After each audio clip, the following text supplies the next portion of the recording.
Hello po, it's me again. Our workout today is tiny waist and round bat po. First workout po is Russian twist chop. Yan po ang ating unang workout. So ayan, parang nagsasagwan lang po pero nakahang po yung legs po mga ludilapsa. So next po is bicycle crunch. Diretso-diretso na yan mga ludilabs ang ginagawa ko. Wala nang rest yan. Tinuloy-tuloy ko na po talaga. So ayan po. The next po is corkscrew.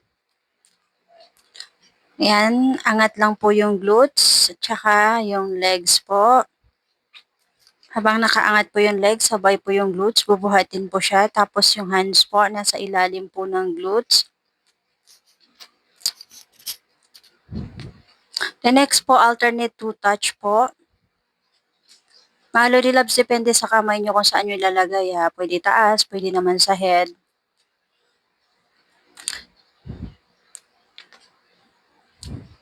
So, tuloy-tuloy lang po. The next po is side plank crunch. Left side po muna tayo.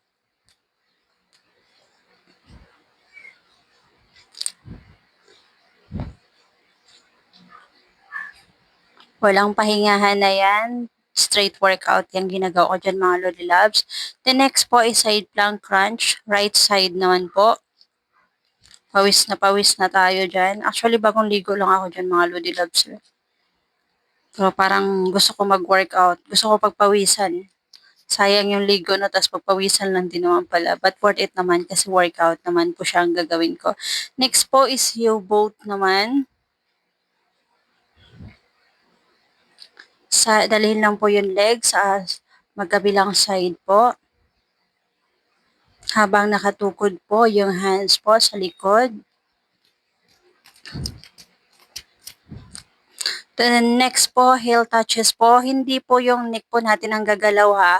Kailangan nag-work dyan mga Lodi Love is yung ating abs mismo. Siya po dapat yung gumagalaw dyan kasi workout po yan para sa ating waistline po.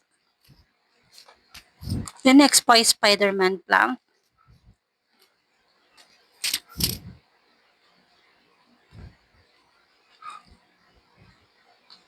Yan po ang ating next workout. Bali yung ngipon natin, dadalhin lang po natin, tatouch po natin sa ating elbow.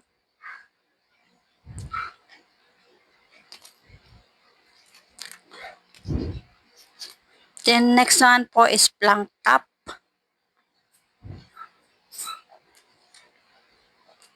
Parang nagja-jump ka lang dito mga Lodi Loves. Itong intense workout po talaga yan. Kasi nakakangawit sa braso. Sabay samahan pa ng talon ng legs habang nakatukod yung dalawang kamay. Then next po is fire hydrant kick. Left side po muna tayo. Yung aking dowming nandyan na naman.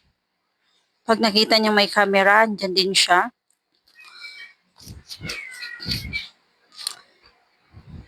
The next, other side naman, fire hydrant kick. Right side naman mga Lodi Loves. Tuloy-tuloy lang mga Lodi Loves saan. Para balancing po pag natapos yung kabilang legs sa kabila naman. Para balance po siya.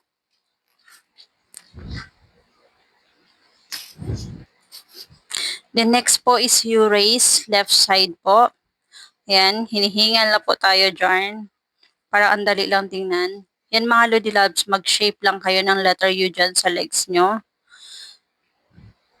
From front to back po, basta i-shape nyo lang. Medyo may kahirapan po siya mga Lodi Loves. Pero kailangan tuloy-tuloy lang. Then other side naman po, U-raise, right side naman po.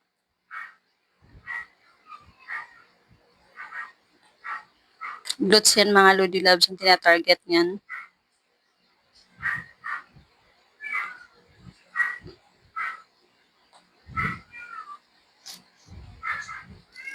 Hila sa akin downing dyan. Next po is side planks, hip abduction, left side. Side planks, hip abduction. Ganyan lang siya mga Lodilabs ang posisyon na itukod yung isang kamay. Then, ayan, medyo nakatupi yung dalawang tuhod tapos open. Close lang po din. The other side naman po tayo. Side plank hip abduction. Right side naman po.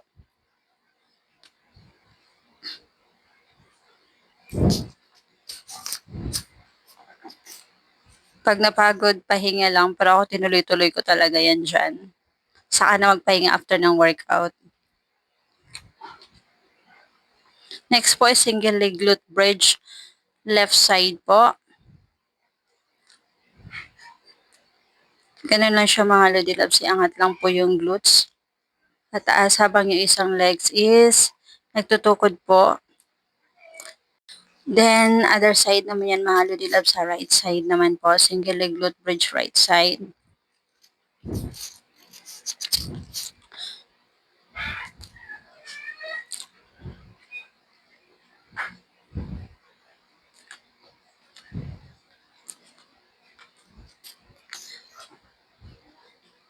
So, ayan, next workout naman natin mga Lodilabs is booty flutters po. Yun medyo, ang hirap talaga niyan mga Lodilabs, nakakangawit kasi abot talaga sa, yung awit niyan ramdam ko hanggang neck. Kasi angat mo yung legs na yan, parang pahang, tapos galaw-galaw mo siya. The next po is booty tap.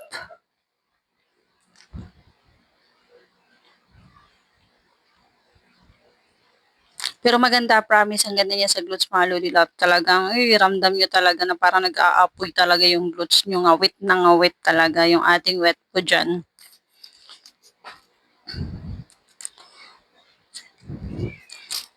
Ayan, next po, in and out workout naman. Yan, ang ating next workout. In and out. Tuloy-tuloy lang po talaga. Bawal mapagod. Anyways, pwede mapagod. Then, next po is glute bridge naman. Yan, i-squeeze po natin yung ating glutes. Yan, squeeze siya ng maigi. Paangat po siya mga Lodilabs.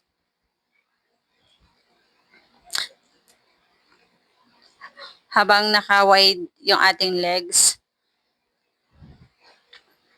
Then, next naman po is plank kickback left side. Ayan, medyo mahirap din siya. Which is dati kong ginagawa, parang ang dali lang sa akin. Pero ngayon, sa tagal kasi na hindi nag-workout, medyo mahirap-hirap na rin for me sa akin talaga. Pero wala tayong magagawa. Kailangan nating mag-exercise para lagi po tayong healthy. Plank kickback right side naman po tayo. Tuloy-tuloy lang po. Be consistent lang po tayo.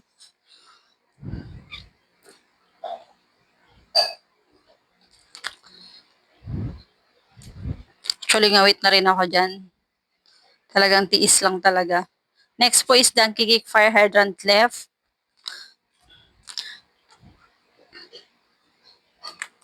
Ayan, side at saka back mga Lodilab sa ilagay.